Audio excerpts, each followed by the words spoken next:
और अब आपको सीधे लिए चलते हैं राजस्थान विधानसभा, जहां बजट सत्र की कार्रवाई जारी है। कि आने जाने वालों को दिक्कत नहीं आए और यातायात सुगम हो सके। आज स्थिति इस प्रकार की है कि पहले तो घोड़े वाले बाबा की तरफ जाओ, फिर डीसीएम की तरफ जाओ, और इधर छावनी से आने वाले लोगों की भी स्थिति इधर है कि पहले एयरपोर्ट की तरफ जाओ, फिर घोड़े वाले बाबा की तरफ जाओ, फिर डीसीएम की तरफ जाओ। ये कोटा से आप भली भांति वाकिफ हैं, आप समय समय पर उनको देखते भी हो। अभी गवर्नर साहब का भी आपने वहाँ दौरा करवाया है, और मेरा आपसे ये भी निवेदन है कि निश्चित रूप से रिवर फ्रंट आपने वर्ल्ड क्लास बनाया है। वो जो ऑक्सीजोन है वर्ल्ड क्लास बनाया है, मैं समझता हूँ यूरोप में भी उस प्रकार का नहीं होगा, पर उसकी मेंटेनेंस का क्या होगा। जिस प्रकार की आपने टाइलें लगाई है, कार्विंग करवा के मार्बल लगाया है, इसकी मेंटेनेंस का क्या होगा। रिवर फ्रंट को मेंटेन कैसे करेंगे। आज तो आप मंत्री हो, प्रभावशाली मंत्री हो, उसी विभाग के मंत्री हो, आप पैसे का भी इंतजाम कर लेते हो, ना किसी की परवाह करते, पर कोटा का ध्यान रखते हो, उसके लिए तो आपको साधुवाद। पर इसकी आने वाले समय में खुदा न करे, खुदा न खास्ता कल आप नहीं रहे तो इसको मेंटेन कौन करेगा। इतनी बुरी स्थिति में कोटा हो जाएगा कि लोग आने को तरसेंगे। दूसरा, मेरा आपसे पहले भी मैंने विधानसभा में ये बात उठाई है, ये हॉस्टल्स का मामला है। सब जीरो सेटबैक पे बने हैं, वहाँ पार्किंग की व्यवस्था भी नहीं है, और किस प्रकार की स्थिति वहाँ बच्चियों के साथ होती है वो आपसे छिपी हुई नहीं है। इस प्रकार का भी मेरा आपसे निवेदन है। दूसरा, मैं निवेदन करना चाहूँगा कि यहाँ जयपुर में जितने भी रेस्टोरेंट है, चाहे पुराने जमाना का निरोज, नटराज, एलएमबी देख लो, या आज के ज़माने में जो नए नए रेस्टोरेंट बने इनको देख लो, आप कहीं पर भी इन्होंने फुटपाथ को नहीं बख्शा है। फुटपाथ तक पे कब्जा कर लिया है। पार्किंग की समस्या लोगों के सामने है।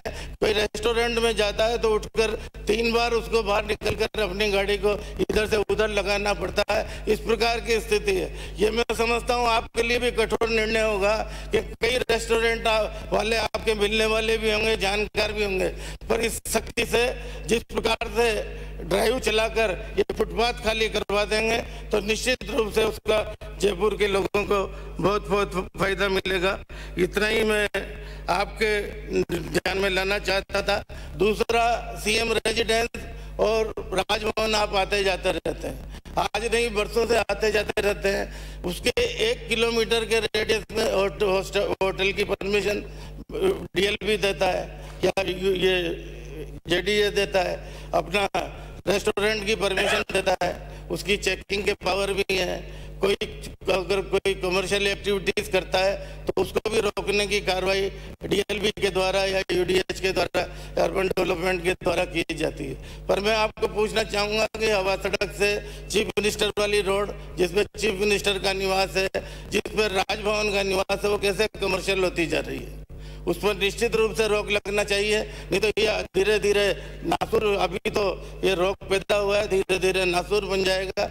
इसी प्रकार से चीफ मिनिस्टर और राजभवन के रेडियस से 1 किलोमीटर के अंदर आप इस प्रकार के रेस्टोरेंट या रात भर कबार चलती है, रात भर स्मोक पीते हैं, रात भर शराब चलते हैं, अनशंट काम वहां पर होते हैं। इस प्रकार की स्थिति, यही नहीं गवर्नर हाउस के पीछे का पार्क है, उसकी किस प्रकार की स्थिति है। आप दिन के 2 बजे वहां अकेली बहन बेटी को भेज नहीं सकते, वहां पर लड़के लोग आके बैठ जाते हैं, लड़कियों को छेड़ते हैं। इस प्रकार की स्थिति है। तो जो हाई सिक्योरिटी जोन है उसकी स्थिति है, ये सब आपके हाथ में है। तो निश्चित रूप से आप इन बातों पर ध्यान देकर ये सब काम करवाने की कोशिश करेंगे, इन पे ध्यान देंगे, जितना बन सके इनसे लोगों को निजात दिलाएंगे। इतना ही मैं आपको कहना चाहता था।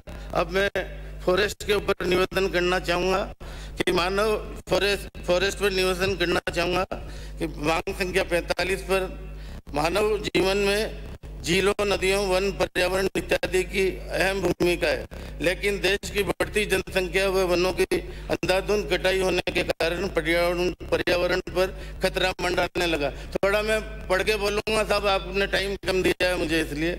दूसरा, जंगलों की अवैध तरीके से अंधाधुंध कटाई की जा रही है, जिसके परिणाम स्वरूप मौसम परिवर्तन, गर्मी आदि में वृद्धि हो रही है। प्रदेश में वनों की कटाई से सबसे ज्यादा पानी की कमी आई है।